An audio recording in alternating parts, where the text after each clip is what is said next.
Hello. হ্যাঁ বলো। এবার পুজোয় বাড়ি ফিরছিস মা? ফিরছি।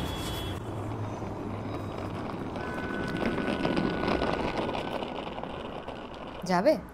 কলকাতায় একটা অদ্ভুত মায়া আছে, যেটা পুজোর সময় যেন আরো বেড়ে যায়। রাস্তাঘাট আরো সুন্দর হয়ে যায়, আর মানুষের চোখে আনন্দ দেখতে পাওয়া যায় মা আসার আগে। এটা এখনো চলছে কি করে? माँ का आशीर्वाद से दीदी। পুজোয় বাড়ি ফেরার আনন্দটাই আলাদা। চেনা জায়গাটাকে নতুন করে চেনা, সেটা শব্দে বোঝানো যাবে না। ওটা 3 বছর পর এলাম, দেখা যাক এই পুজোটা কেমন কাটে। দিদুন! আরে আরে দিদুন চলে এসছে। না না, পুজোর সময় প্রণাম করতে নেই।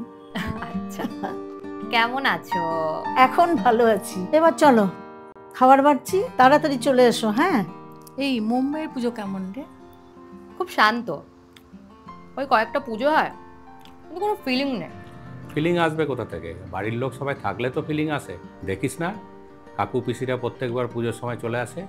এই বছর তো ছুটিই পেলো না, তাই আসতেই পারলো না। তোদের সকলের যে কি অফিস, পুজোর সময়ও ছুটি পাওয়া যায় না। অদ্ভুত। মা, আস্তে আস্তে বুঝতে পারছি জানো, তোমার বাড়ি ফেরায় সবাই কেন এত আনন্দ পায়। কারণ তারাও নিজের বাড়ি ফিরতে পারে।